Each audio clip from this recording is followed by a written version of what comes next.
Hello and welcome to Five at the Back. We're joined by the host Matthew Thowney and the team Rob. Hi. Jason. Hello. Lee. Hello there. And Kieran. Hello. And to kickstart the podcast, I'll be handing you over to Jason for all the Premier League's results. Good day there. So the first result we're going to be talking about today is Bournemouth 3, West Ham 3. Callum Wilson with a controversial 90 plus 3 equaliser. Do Bournemouth deserve the point? Well, I think they deserve a point in the end, but I think the goal was definitely offside. But yes, you win some, you lose some. West Ham probably feel hard done by. But the thing is though, Callum Wilson, he's in on goal and he's only doing his striker's instinct and putting the ball in the back of the net, so what's the problem? it's very true. But the assistant manager, flagged for offside, and he's overruled him. For me, everyone makes out like Bournemouth got lucky here. You got to think Marko Arnautovic scored 2 goals in the last 10 minutes to just put West Ham ahead anyway. Something I will say though, the West Ham captain showed some great sort of support towards the officials. When after the game, all the West Ham players went to rush the official, and the captain was literally leading his players away. Stood round the officials and led them away. Because that's what you get too much nowadays, of players hounding the officials. And it was great to see the West Ham captain stop that and go, no. But do we agree though with there's so much controversy in that game, even Kouyaté, he got a boot to the face by the looks of things. It doesn't look like the referee had a good day. Let's be honest. No, I think he got that wrong as well. I think that should have been a red card. But then at the same time, he's got the ball. But this is the thing. At the same time, he's got the ball. It's I think for me, it's a very touchy subject when it comes to a high boot. He's got the ball. There was a very similar thing last week. Not last week, a few weeks back when Liverpool played City, and Mane done a very similar thing to Edison. Yes, exactly. I mean, Kieran, what's your opinion on the subject? I think it's dangerous, to be fair, a high boot. But then he's got the ball. This is what I'm getting at. He's got the ball, and at the end of the day, some players I've seen put their head there. They put their head there so they get the foul. But so he's just trying to play for the foul in the end. So is that? It does come to a point of where do you draw the line? Where do you draw the line between what's a high boot and what's two players going for the ball? So then, when you say that, if you say where do you draw the line, do you then see why the referee might not have given the red or even given the foul? I can see why, but I think it was a red. He clearly left his foot there, and I think that's a dangerous tackle. In my opinion, I think that should have been a red card. All right. See, I disagree. I think there's none of this two players going for the ball. But all of that, I think, in my opinion, if you're putting your foot at head height to try and kick the ball, you're running the risk. You know what I mean? There's always the chance that, especially in that sort of position. So, what's the next game on the list, Jason? Chelsea 2, Brighton 0. Right. Chelsea's 6th win in a row. 6th win in a row.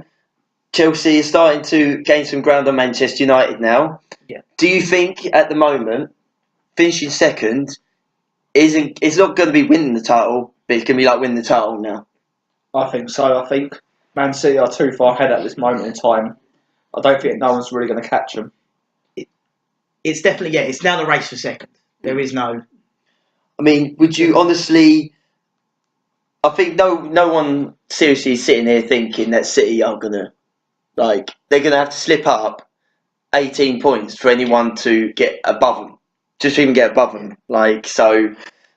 I don't see anyone catching them. I think, personally, they should start designing a Premier League silver trophy for the second place, because I think it's all over already. That's the problem now, though, isn't there? There is no trophy for second place. But then another question: is this Chelsea side as good as last season, despite what City have done?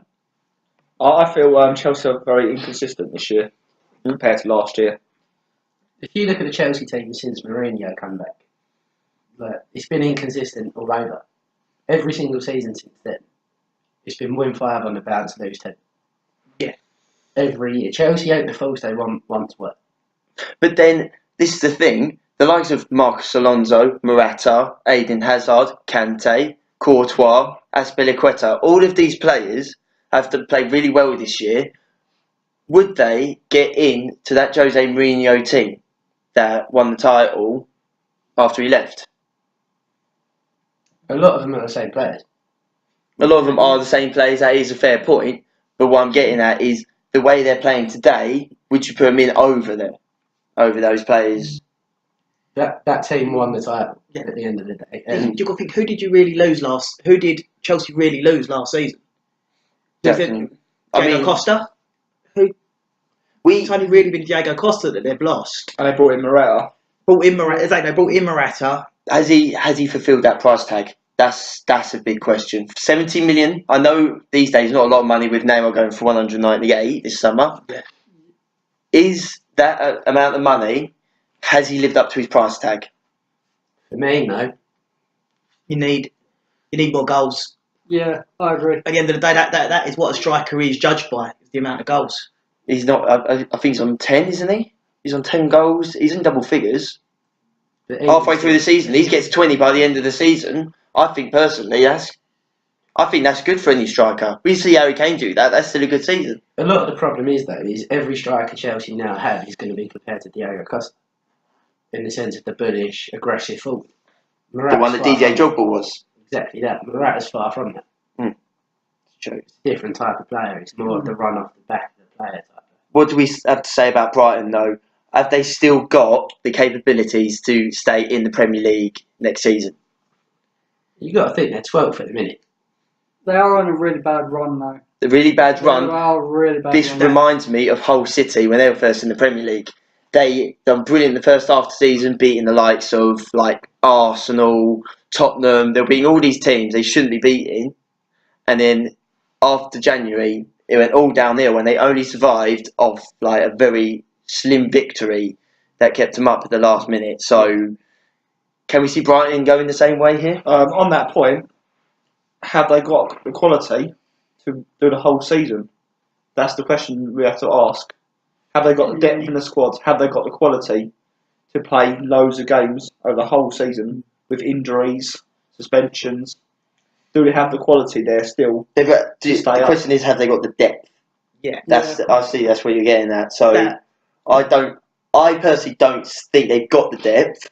But then, at the same time, who has in that bottom half? You've got that bottom half of the table, though, is so tight at the moment. Exactly. There is I think there's 3 points separating.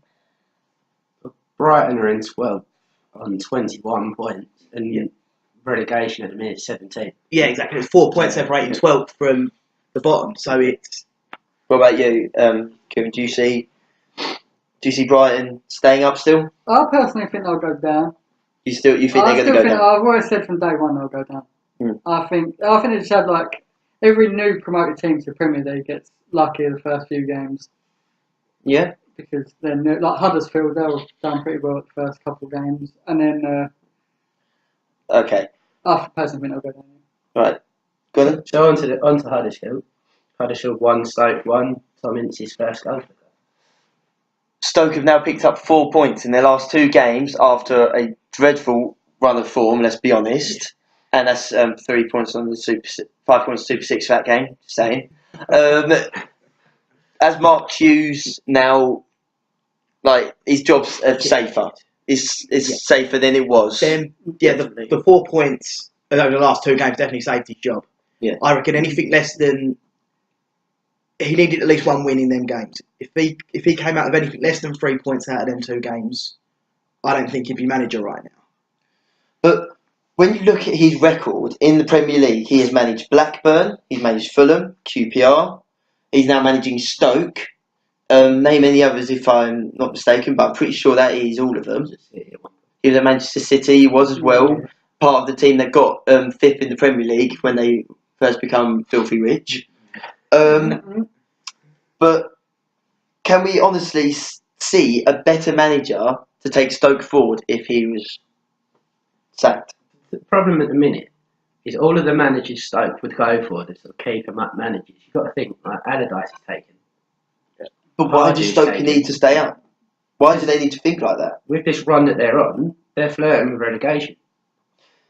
But then don't you think the issue is, with some managers, the reason why they end up in these situations is because they're employing managers who are perfect for that specific role. You get someone like Paul Clement, who come in. Not the most experienced manager, good person to bring solidarity to the team, but he just didn't know what he was doing after that, yeah? Sam Allardyce, he'll do well at Everton, but can you honestly see them getting back in Europe with him? That's where they want to be. Sam Allardyce is your get you out relegation manager. He's not your get you into Europe manager. Yeah, and don't you think that's the problem with today's teams in that bottom half? Isn't the teams the problem? It's they don't know if that manager's going to be there for the next 3-4 years. Like Roy Hodgson is a brilliant appointment by Crystal Palace, I personally think, and I think they're going to stay up. Is he going to be there in 3 years' time? No. He could go on a bad run of games of 4 and lose his job. That's football nowadays. Yeah. Because the manager is the guy leading the team. That team goes on a bad run of form. But I think, village. But don't you believe that Mark Hughes and his CV should be taken into consideration before they even think about sacking him? Because you're losing someone with so much experience, I think. There's so much experience, but at the same time, these clubs get nervous. They could get relegated, and they think they need to change. Yeah. And if they've not the players, they sack the manager. What about what was it? Huddersfield's manager, David Wenger. Is it David? Yeah. Wagner. Yeah. What do we think of him? I really like him. I think he's a decent manager. He was under Klopp at Dortmund, and now he's gone to Huddersfield. I think he can keep him up this year. Manager of the season if he keeps him up? I think so. They were the team at the start that everyone thought they were going to be similar to what Derby did when it was 14 points all season. And you look at it, and right now he's got them. They're not in the relegation zone. And they're 11th right now, which is higher than anyone thought they would be at this stage of the season. But, so surely he's got to be in consideration if he does keep them up. Yeah, I definitely agree. I think that's a fair shout, definitely. Right, so move on to the next game. The next game is Manchester United 2, Burnley 2. Jesse Lingard spares their blushes again. Now, this is a question that's been on my mind all day since I read the article. Jose Mourinho has said that apparently he did not have enough money to spend last summer and he needs more money to spend in January.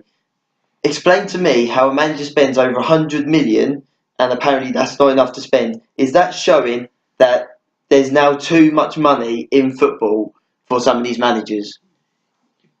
You've got to think that I don't know how a manager can say I don't know how Jose Mourinho can say that when in the time he's been at the club he's spent over £300 million.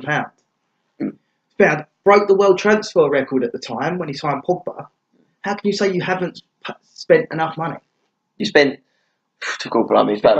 about 170 odd million on 2 of your players. Exactly. I think Lukaku was about 80 million. I think is around that sort of figure. Yeah. I mean, these are big players. If you sign for that much money, they need to be counted for. Yeah. And as soon as they start in a bad run of form, people questions get asked about are they worth that figure. But do you think it's been really harsh? What he has said, I personally think he's been very harsh on the Burnley team. That is overachieving better, in my opinion, than Manchester City. For me, this team should not be up there. No. But for me, back to the Man United with the money question. You look at their squad. They've got Luke Shaw. That was like 30 million. Pogba, 9 million. Matic, that's another 30. Mata, 38. Ibrahimovic, obviously, that was a 3. How much was Mkhitaryan? Lukaku, 75. Mkhitaryan didn't even get in the team. And it was Lingard that got the point for him. And he came through the academy. Exactly. So is it a question of Man United need more money or they need to spend their money wisely? I think it's one of the best. This might be a bit biased by myself, but Azpilicueta, Chelsea bought from Marseille for 7 million. Is he one of the best defenders in the Premier League? More than likely, you would say, yeah. So why does Jose Mourinho need to spend 100 million on that player that's going to win in the league? Part of me says, okay, and this might just be me not being the biggest Jose Mourinho fan in the world. Well, but a lot of it is just me thinking, is it just Jose Mourinho coming up with more excuses? Yeah, more and more excuses because Jose Mourinho is. You don't bring Jose Mourinho in for long term. You bring him in for short term success. And have Man United really been successful during his time? Europa League, yeah. But a club like Man United Is Europa one of League the enough biggest for a club club- like Man United? Yeah. Put it this way, at the beginning of this season, I'll say I was guilty for saying it. I'm pretty sure majority of people here are guilty for saying the same thing. Let's be honest, everyone said United need to win the title this year after the amount of money you spent. And that's the thing. Like, you look at the Burnley side; they're high achieving. Like, no one will disregard that. But then you look at the two teams that played yesterday. United's team was worth about 300 million. Burnley's team was probably worth 10 at most, 15, 20 maybe. Right? They're 10 points ahead of them. United are 10 points ahead of them. So there's 200 extra million get you 10 points. I think the question is Man United a team, or are they just 11 individuals on a pitch? Like, Exactly. with Burnley, they're playing as a team. Yeah. They're fighting for each other. Are Man United doing the same thing? Here's a question for you. If Man United finish second and win a trophy, is that a successful season considering what Manchester City have done this year? No one's going to catch them. No one is going to catch them. Would you say that's a successful season? I think any time you put a trophy into it, it's a successful season. But if you put second in it as well, then yes, that is definitely going to be a successful season. If that was the case, and I get what you're saying, but if that's the case, why is Wenger at risk of losing his job? Why are the fans want him out if he's winning an FA Cup and that's a successful season? But this season, I personally think is different from a lot of other seasons because Man City are on another level. They're basically they're all the way in Pluto while we're all the way in Mars. There's a big difference. There's a big difference in class. There's a big gap to fill. If Jose Mourinho finishes third though and wins a trophy, does he get the sack? I think Mourinho's gone at the end of the season. You think he's on the end of the season? Mourinho's a short term. Mourinho's always been a short term manager. You got to think his average time at a club's got to be 2 or 3 seasons. But apparently he said this is his destiny. His destiny was always to be at Manchester United. If he throws this away, he will get another big job. There's no denying that. But do you think then he would have lost out on the biggest job? I think it'd have ruined his reputation. Oh, I think But he mailed that ages ago in the first class envelope. He's a manager that he's had the biggest jobs.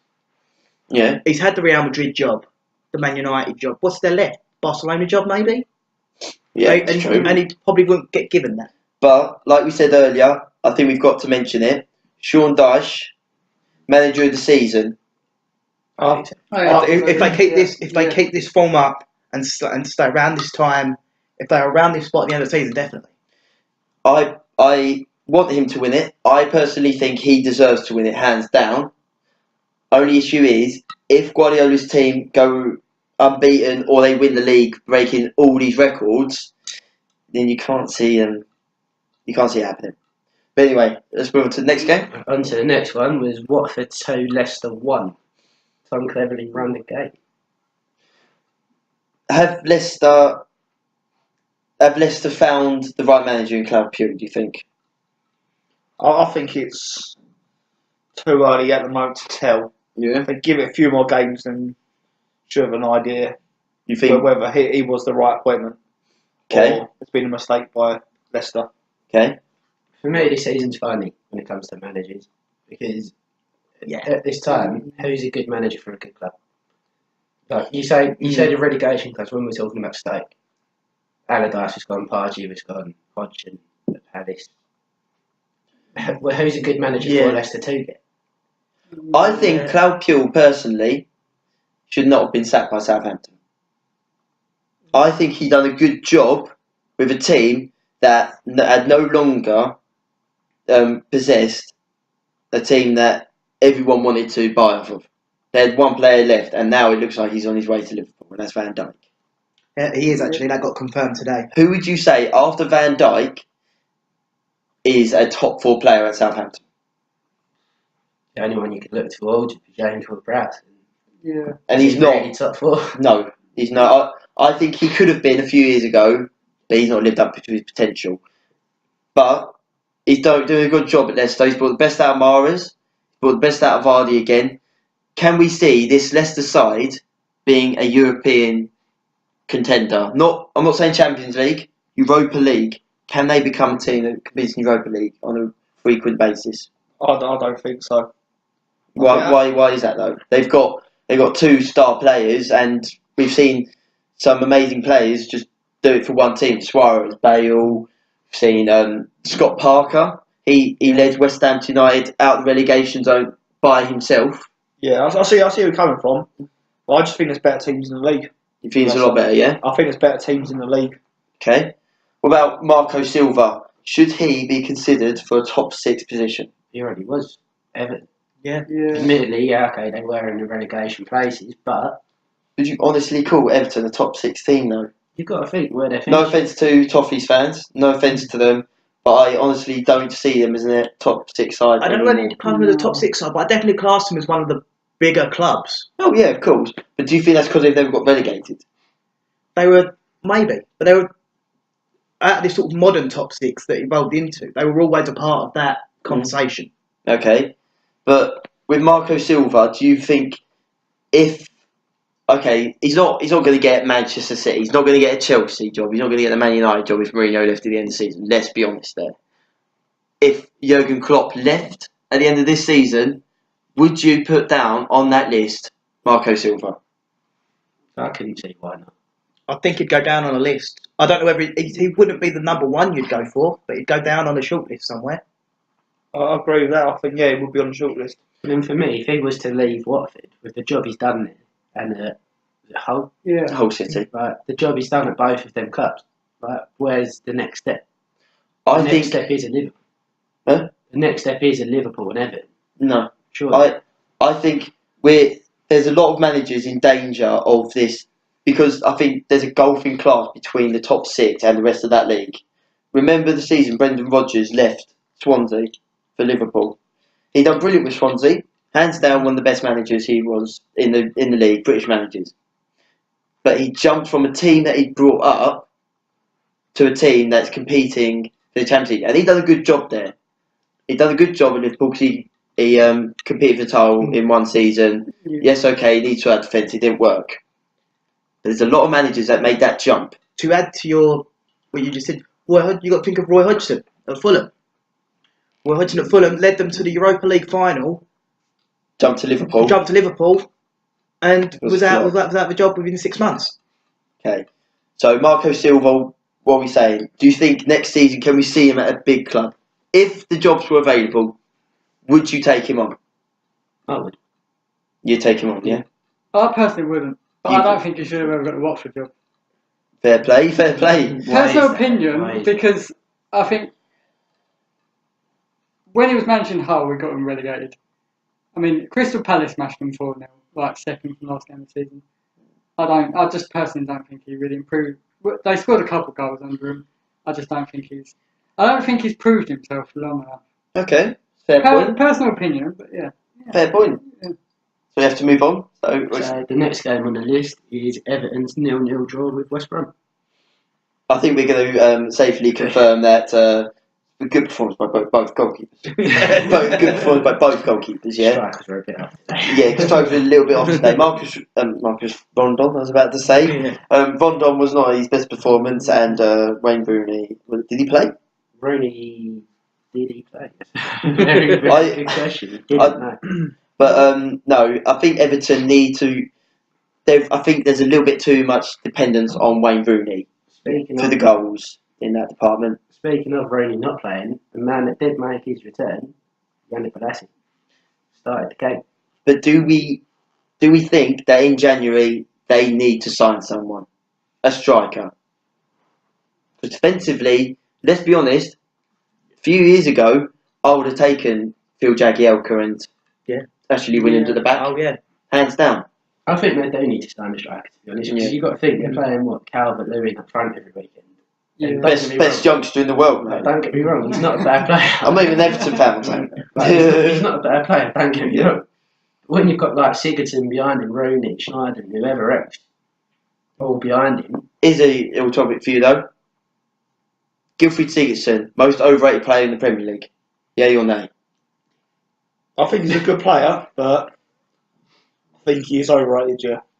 I think that. It's the same thing that we said. He hasn't shown his value for money. For me, he had his opportunity at Spurs. He had his opportunity at Spurs, and yes, okay, we're given the game time because Ericsson was also playing really well at the time, but he needs to be given more game time, and he wasn't. Exactly. But even when he did play, he wasn't that good. He's now being in the regular spot. And he's still not. Do you see it, Kieran? Do you think he's going to make a dynasty at? I Everton? personally don't. I think he scores some very good. He scores some very good goals. I don't think he does it quite frequently. Does he remind you of Matt Letizia? No. Not fast in the slightest. Yeah. Dead ball specialist. He's a god. Yeah. Yeah. Do you agree with that? I agree In with a that. way, he reminds me of a Fernando Torres. In a way, in the sense of Fernando Torres never done it for a massive side. No offence, Liverpool fans. I was going to say, can you really not call Liverpool a massive side? At the time, like I'm sure I'm going to get some hate for this, but like you got to think at the time, he moved to Chelsea, absolutely flopped. When Chelsea were top dogs. Hopefully we don't live in Liverpool. Right. Okay. Moving on to the next game swiftly. Greatest team on the planet, Liverpool, beat Swansea. Is it fair the criticism Jurgen Klopp is getting about his job? I don't think so. I think he's still a really good manager. He's got loads of potential to get Liverpool definitely every season into Champions League places. Okay. I'm going to say that this one to avoid insult with Liverpool fans. I think it's a good idea, Jason. Salah's brilliant. You love Salah. But he's got a very similar record to what Brendan Rodgers had. Yeah. This is what a lot of people are bringing up. He's got a very similar record, but I looked at a stat today. Liverpool scored the most goals in 2017 in the top 5 leagues in Europe. Good stat. It's a good stat. How can Liverpool fans honestly sit there and say that he has not been as good as Brendan Rodgers? He has done what he can with that defence with a very tight budget. They do not have an arm and a leg to spend. They think they do. I personally don't think that these owners are actually forking out loads of money. No, but I think he did misinvest some of the money. In what places would you say then? For instance, I don't think they needed to sign Chamberlain for 30 million. They could have spent that on a defender. They tried to go out and buy another winger, which could have been used for a defender. That's a very fair point. Would we honestly say then, because I was talking about this with Jason earlier, do you think Jurgen Klopp needs to walk into that office on the 1st of January and say, give me 70 million, 80 million, and I'm going to buy Oblak from Atletico Madrid? My response to Matt when he said that to me is that's not the area of issue. Admittedly, yeah, their goalkeepers. Would you honestly say the issue is with the defenders because Mignolet is making more and more mistakes, and this is exactly why we got rid of Cech, because he was starting to make more and more mistakes. A good keeper does save you 10 points a season.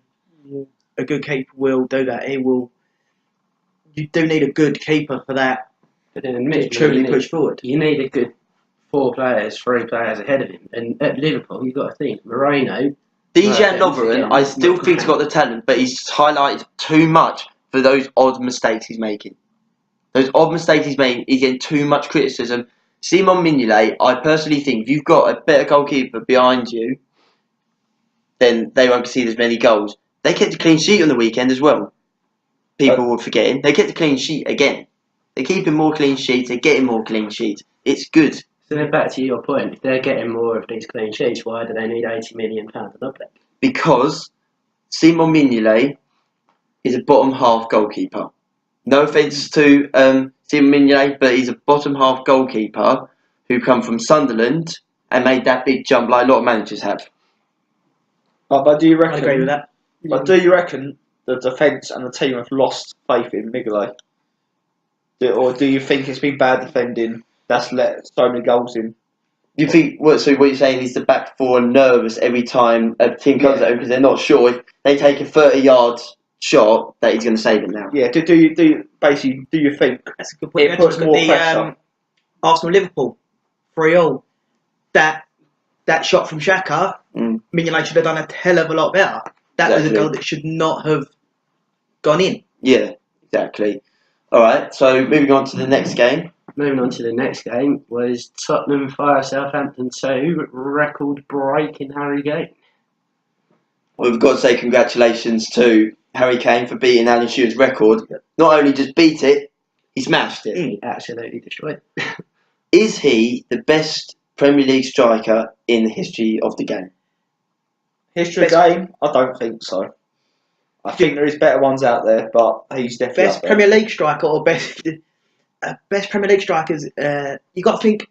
You have got to look at your Alan Shearer, who think about it, he's still the all-time Premier League the goals, and at the end of the day, I know this is probably going to, but he's also got the trophies to show for it. He's got the Premier League trophy. Fair point. It's a fair point. It is a fair point, but then at the same time, Harry Kane is only 23, 24 years old.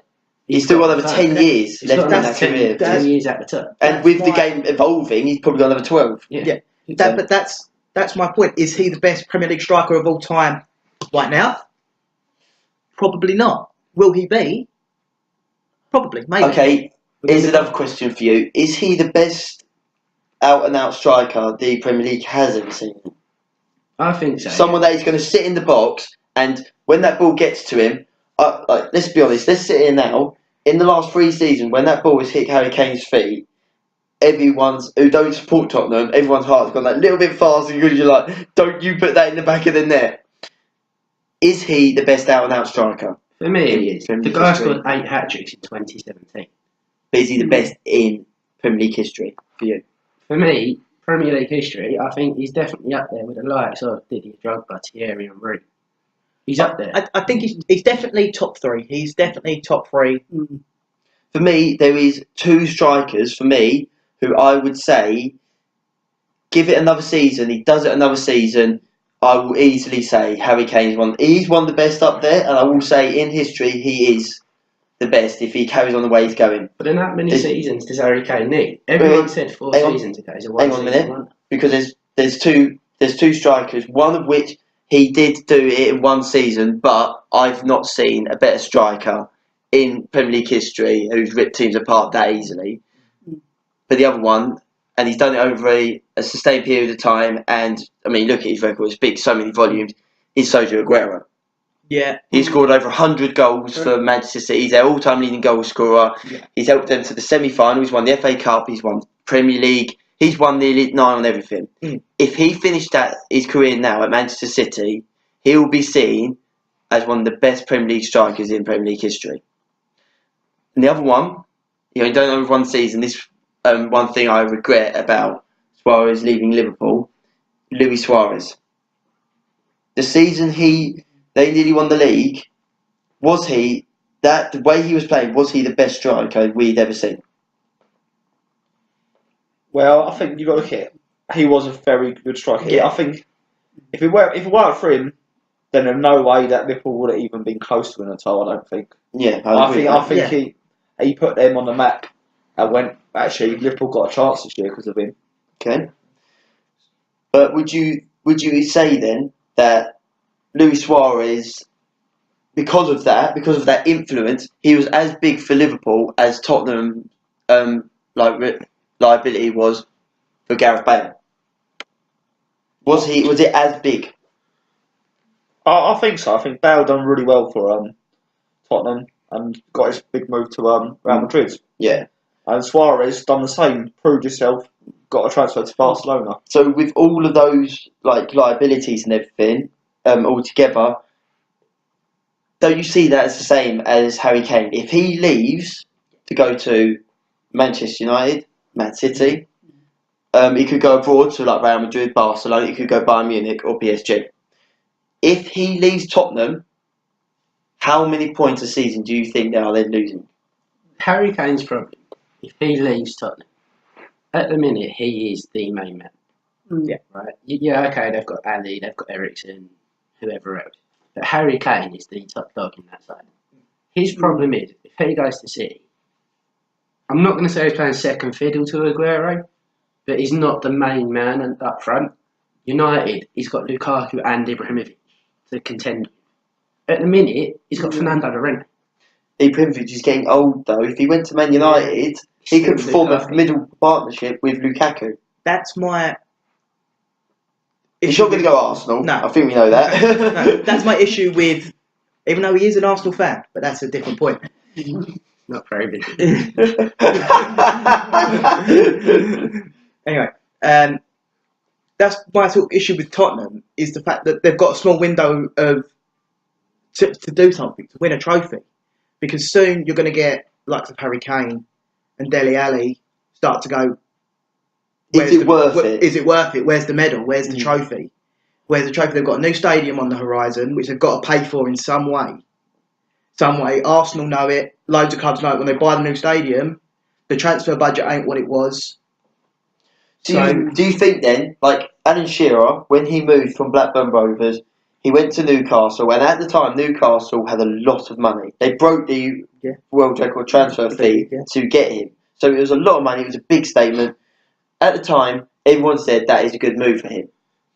If Harry Kane, if I don't know, Man City come into Pochettino's office and say, right, we're going to give you 180 million for him. Do you think, as manager of Tottenham, he should take that? I genuinely don't. I think if they sell Harry Kane, I think they sell him abroad. To be honest with you, because I think at the end of the day, Harry Kane, with the form he's in, they can just kiss the title away. A, they're selling him already. They're losing a big chance that they've got there. B, they're giving him to a rival who, if he then does go and smash another 30 goals, there you go. Yeah. Oh yeah, I think it comes to a point of if Tottenham do sell Harry Kane in the future, I think he goes abroad. I don't think he stays in the Premier League. I think he goes to Real Madrid. Yeah. But then wouldn't you argue then, like whoever comes in for him, doesn't matter if it's United. I mean, I don't think he would go Arsenal, but say Arsenal come in with a £200 million bid, yeah? Is Pochettino honestly going to sit there and think, yes, he is the best striker in the world, but with that money, I could invest in a lot better squad. But then at the same time, this goes back to what Lee was saying. How long have they got before these players then go, right, and we've just sold Harry Kane, that's another couple of seasons, because, okay, yeah, we're going to go and invest in the squad again. Oh, yeah, let's all watch Kyle Walker, who just moved to Man City a couple of years ago, who's just picked up his second Premier League bet. True.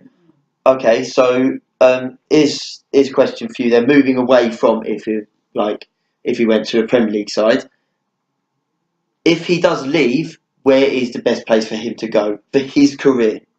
For getting Tottenham and for getting loyalty, if he was to move and to get medals, because Tottenham, it looks like it's going to be a long time. If there was a team he has to go to and he will win trophies. Tottenham Reserve. There starts again, fights his way back up again. But who are you saying? I'd say Real. Yeah, Real Madrid, because I can't put it past Real. Yeah. With Ronaldo getting older, Benzema isn't the striker he used to be. Gareth Bale's starting to get more injuries. That could be a deal that happens. That could be part of the transfer. Because you got to admit, Spurs fans, they love old Gareth, don't they? Yeah, they do. I'm not being funny. If they got a chance to have Bale back, even though Kane would be leaving. Yeah. Okay, so moving on from Harry Kane, but you can still talk about it if you want to. Who is your best player of 2017? We'll go around the room. I'm personally going to say Kevin De Bruyne of Manchester City. I honestly think De Gea. I think he's been a very good, solid keeper this season. Okay. He's probably saved Man United lots of points. For me, it's Harry. Harry Kane. I think I'll have to agree with you, Matt, and go Kevin De Bruyne. Yeah, I'll personally have to go Kevin. So 3 Kevin De Bruyne, 1 Harry Kane, and 1 David De Gea. I mean, we're not going to just sit there and not argue our points. Personally, everyone says that Kevin De Bruyne has done it just this season, so why does he deserve it? People forget he scored the goals that got Manchester City to the semi-final of the Champions League that helped Man City so much last season. He made so much of an influence and fulfilled that price tag so much that you might as well double the price tag and he'd still fulfill that. So there's that argument, and I think that if he was in any other Premier League side, he's not one of these. He needs players around him. He can do it all by himself. But then this is something me and you were talking about the other day, man. Like De Bruyne at Chelsea. Do you think Chelsea let him go because they had the players like Hazard? I think at the time he wasn't. There was the potential was definitely there. Letting him go is one of the biggest regrets Chelsea are ever going to have, definitely. But I don't think it was the worst mistake we've ever made because we won the title the following season, and then we won another title the season after Leicester won it. So we won 2 titles before he's even become this global star. Do you think? Or Question: is that? Do you think him and Mo Salah would be the same players they are now if they was to stay at Chelsea? No way. No way. No. Because they got the experience they needed. Yeah. Like everyone yeah. slates Chelsea's loan policy. Yeah. Then you look at Mo Salah. Yeah. Chelsea loaned him out to Fiorentina, I believe it was. Yeah, and then AS Roma. And then Roma, who he then obviously signed for before Liverpool. Yeah. At the end of the day, in Italy, he got that experience, he got that game time. But Chelsea would never get that. De Bruyne, the same. Loaned him out to Germany, and he got the game time. That then has made him into the player that City signed for 50 million. Okay, so why do you think then, you're saying all of this, why for you then is Harry Kane the player of 2017? Because of what he's done for Tottenham. Like, don't get me wrong. Yeah, okay, Tottenham don't have the trophy to show for it. City at the end of the season obviously will, unless they miraculously drop loads of points. But for me, you can't be top scorer of the year, score 8 hat-tricks in one calendar year. One of them hat-tricks was actually 4 goals against the reigning champions in Leicester City. True. You can't do that and not be up there. You can't do that and not. Yeah. But Harry Kane has probably won Tottenham nigh on every point they've got. Yeah. With his goals. Okay, so what about David De Gea? Well, I think he's just no one sees him as like the best player because he's a goalkeeper. He doesn't score goals, doesn't assist goals. But what he's done to the Man United team, just at Arsenal this season, he was phenomenal. He was saving shots left, right, and centre. If it weren't for him, Made 14 saves in that game, if I'm Quite, not Something mistaken. like that, yeah. Yeah. and a lot of the saves, they weren't even just normal saves, they were world-class saves. Would you say, without him in between the sticks for Manchester United, that Jose Mourinho is not complaining about, not having enough money, but complaining about why he lost that Man United job?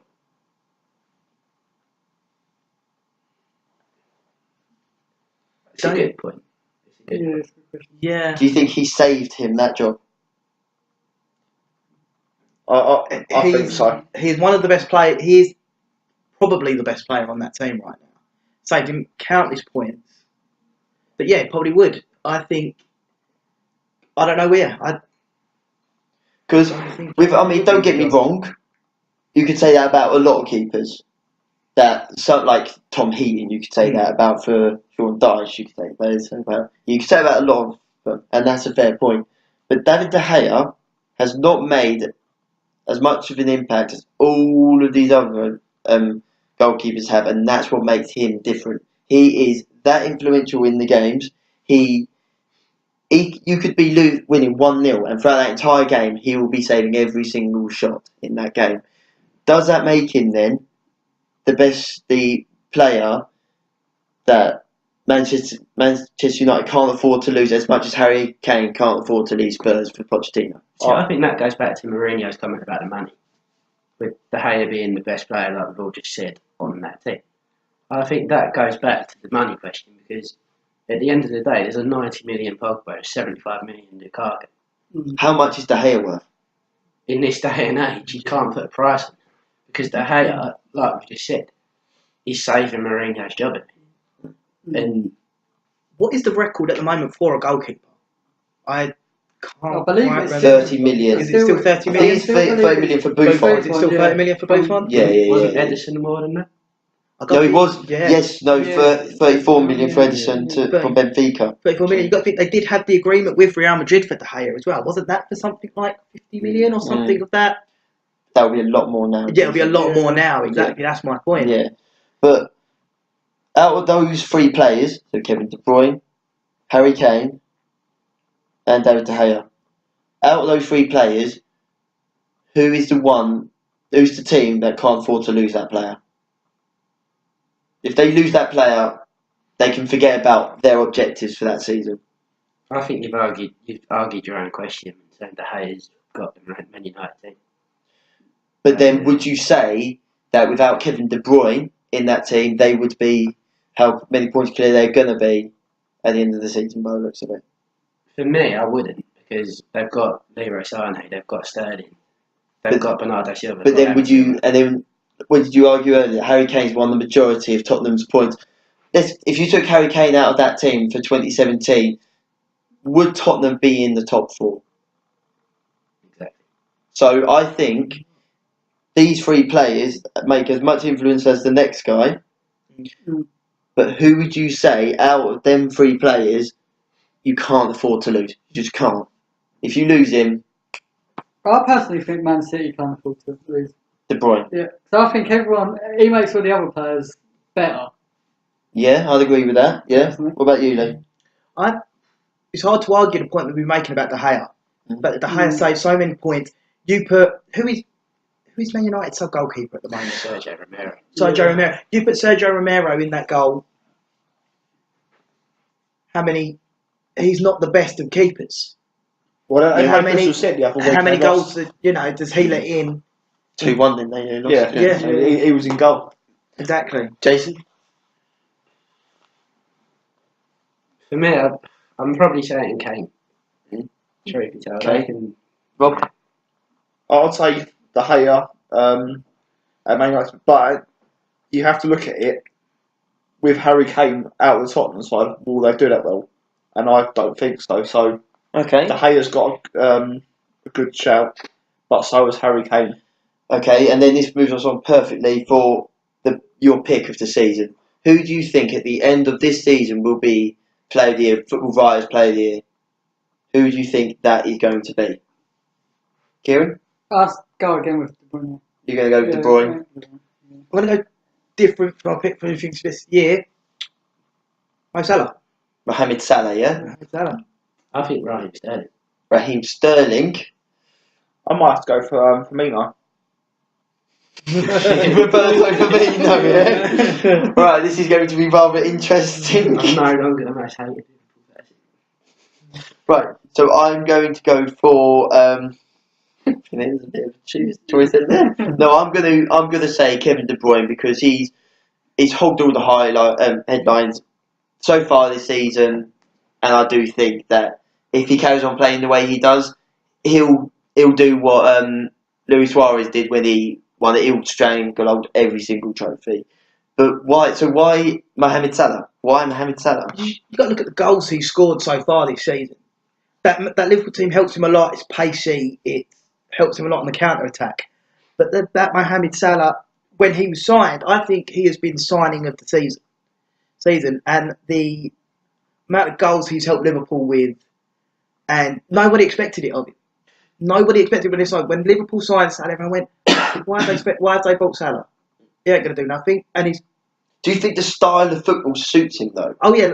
If he went to Chelsea, Arsenal, exactly. Man City, Yeah. Man City might suit. Yeah. Or Man United, Liverpool- would he do well? That counter-attacking Liverpool style helps. They are pacey. They help him get round the back and get the goals he needs. And he has won Liverpool so many points that he has got to be a contender for Player of the Season. With the goals he's got already, he is what I think Kane may be back as number one now, I think he's still leading, to be honest. But or they're tied or something like that. so most of his goals, I looked this up not too long ago. He has scored 21 goals in all competitions. Yeah. Okay. I think it's something like 30% of those goals have been winning goals. So like 2-1 or something like that. A lot of his goals seem to be coming when it doesn't matter. But does that mean he is not important to the team anymore?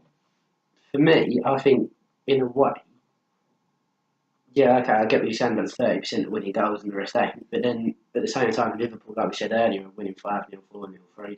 So it doesn't matter when he So scores. it doesn't matter. Yeah. Okay. And then you're over Jason, Raheem Sterling. City's top scorer at the minute. Like, don't get me wrong, De Bruyne, yeah, okay, he is, but you know what I mean? He's the puppet of that team. Like, he's destroying it. But for me, Sterling this season, you look at last season, didn't really do anything. You know what I mean? Like, everyone's sitting there and going, "Oh, World Cup's coming up. We've got Sterling." Now people are sitting here going, "We've got Sterling." Do you know what I mean? Like, for me, Sterling this season has just been so much improved. He has scored. He has won more games for Manchester City than anyone else has in the Premier League. Exactly that. But if we take him to the World Cup, would he make the same influence? Guardiola has got the best out of him, but then surely that means that we need Guardiola as the manager. But is it to do with confidence? Is he in that team where he's got confidence now? Will that make him a better player that he's scoring now? And he's got the confidence to go and score these goals. That's a fair point. Would we say he is now finally fulfilling that potential that's price tag had on him for so long? I'd say so. I think he's justifying that this season alone. Yeah. And Okay. I'm hoping to God he replicates it for England. Because if he does, I think he could be The next best thing. I reckon he could be the changer for us as a country. Fair play, fair play. Can he win us the World Cup? I wouldn't go that far. Okay. If he can't win this World Cup, that's maybe a bit too optimistic. Can he win us a lot of England fans back over after the disappointment of Euro 2016? I think so. Yeah. I think with him and Harry Kane, both the England side this year, if they can bring their form now to the World Cup, I think we do stand a slight chance. Because a lot of, let's be honest, and I've definitely noticed it this year, a lot less England fans have been watching England games in the qualifiers this year because of what happened in the Euros. Because they don't trust that this form is going to be carried into the World Cup. They don't trust it. With someone like Raheem Sterling, do you think that's going to happen? Done the same thing as you say about the attendance. It's because we've seen this before. Yeah. Play so well during the qualifiers, go unbeaten through the qualifiers, and then it all just falls to nothing in the major competitions. It comes to a point where the players, your Sterlings, your Kanes, have to step up and do what they're doing in the qualifiers in the major tournaments. Yeah. Okay. And last but not least, Roberto Firmino. I am intrigued. I am intrigued. A player that's not really hogged the headlines, but has been scoring goals. I do think he's a good player. Why is he your pick? I know it sounds silly, it's a long shot, but a lot of people have been talking about him. I know a lot of Liverpool fans saying he's playing exceptional compared to what they know he's used to. And I just think he's stepped it up big time this year. Is he then, would you say, because let's be honest, a player gets awarded the player of the season because they have been the most influential player in that team, i.e. Scott Parker when he won it, Luis Suarez, Thierry Henry, all these big name players have won it. So why should Roberto Firmino's name be put alongside them for you? I just think it's because Coutinho's been out a little while this season.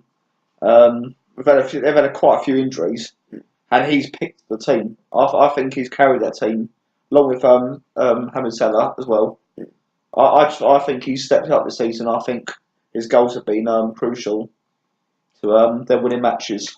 So would you say that if he got an injury that put him out for the rest of this season is a bigger loss than it would be Mohamed Salah? I think so, yeah. Yeah? I honestly think so. The amount of goals he's scoring. And I've watched him before this season. He seems to be playing really well. Like, he's a proper threat in front of goal. And he's actually causing defence problems. Okay. So I think he's put down a big mark of Rob the Hamajonas there. Definitely. And moving on to our final topic of today's show, can Man City do it? Can they do the Invincible season and replicate, or even better, what Arsenal did in 2003-4? And we'll go round the room very slowly, and we'll start with probably going to be one of the most biased arguments in the world. Thankfully, it's not Spurs, because then there's no point asking him. Lee.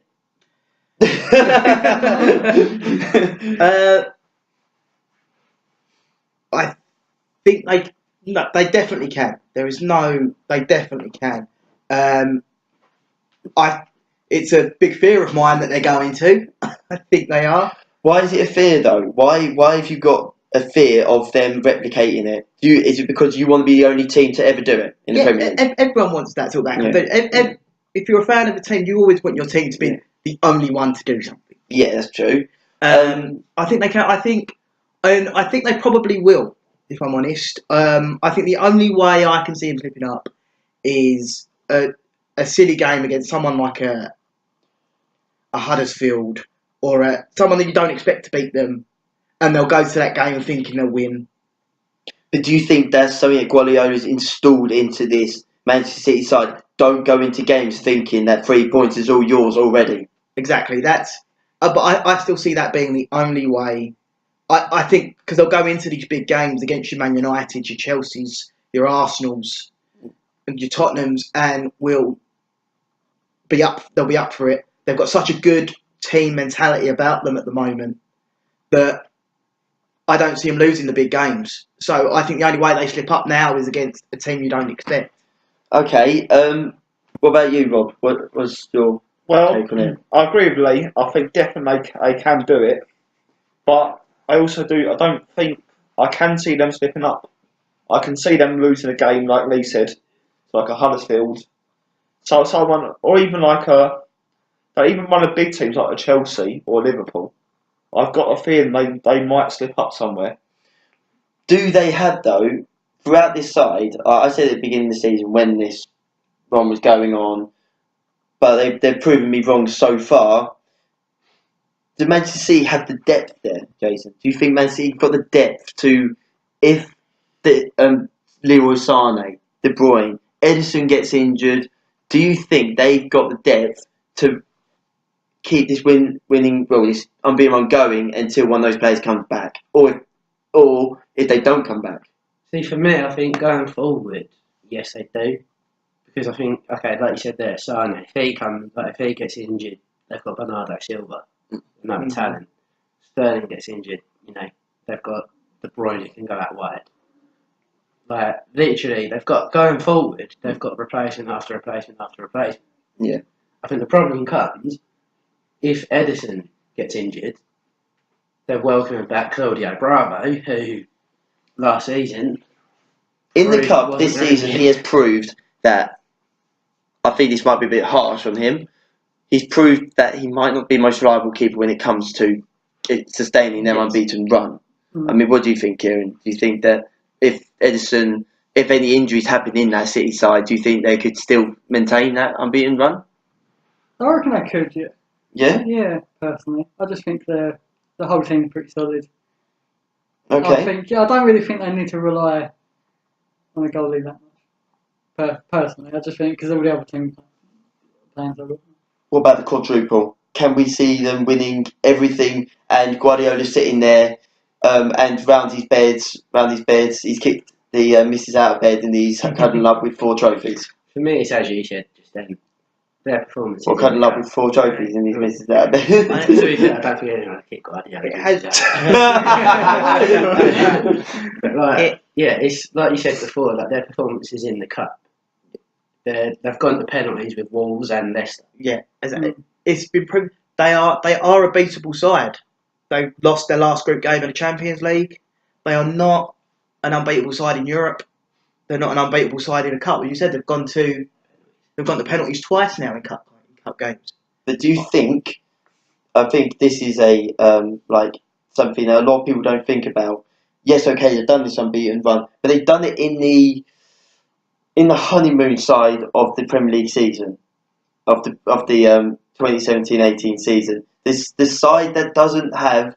Don't get me wrong, there are big games there. They have to still win the games to accumulate the points and get to the semi-finals of the League Cup and get knockout stages. Yes. But the intensity goes up so much higher now in every single game. In the Premier League, they probably won't. Let's be honest, they probably won't. They've sorted that out already. But in the League Cup and the FA Cup, when that starts, and the Champions League, they're going to have those weeks where they're going to play. Who have they got in the last 16, by the way? Does anyone remember here? I know they've got in the Carabao Cup. They've got Bristol City. They got Bristol City in the Capital One Cup. I know that, but my argument forward was, say they play Man City play their second leg, and then they've got they play a second leg in the Champions League. They might have drawn 1-1. Yeah, so Basel, sorry, they draw 1-0 against Basel, and in the second leg they've got to go out and win. But then they've got Man United on the weekend, and then they've got the League Cup final the following week.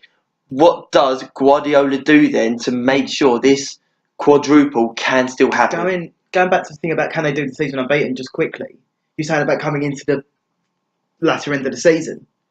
City have got the title sewn up. Who knows? They're probably going to have the title. They're going to probably be crowned champions. A good on Valentine's Day. Yeah, exactly. A good 6-7 games left to go. If they then come up against a team who are battling relegation, they're already crowned champions. They're already. Will they come in with that same spirit, that same fight, mentality? Yeah, that mentality that a team that are battling for relegation. For me, it's like there was a stat they've lost. I think it's 2 Premier League games in 2017, and obviously both were last season. Okay. For me, they now have to lose 5 games in the second half of this season just to lose it all. Just to, do you know what I mean? Just to give United a slight chance. But do you think the quadruple is actually possible for this Man City team? You're saying yes, Lee? Well, quadruple possible? Yeah. Possible, yes. Will they? Probably not. I just think it's not to. Rob? I don't think they can do it, no. Kieran? I don't think they will, no. And why do you all think that might be? Is it because when it comes to those 10 days of football where they're playing 3 very intense games, do you think they're going to do it? Come out the other side and they've won all 3? I think it takes them 1 loss. I think they lose 1 game in the league, and straight away, you saw it last season with Chelsea. 13 games unbeaten, or winning, or whatever it was. 13 games winning, arguably won the title. But 13 games unbeaten or winning it or whatever, lost 1 game, that was it, a bit ropey the rest of the season. Yeah. Alright then, I think that sums up quite nicely then for today's the first podcast of 5 at the Back. It's like, thank you for listening everyone, and it's goodbye from me and Rob. Goodbye. Jason. Catch you there. Lee. Bye-bye. And Kieran. There you go. And I'm Matthew Downey, and goodbye and have a happy new year. Bye.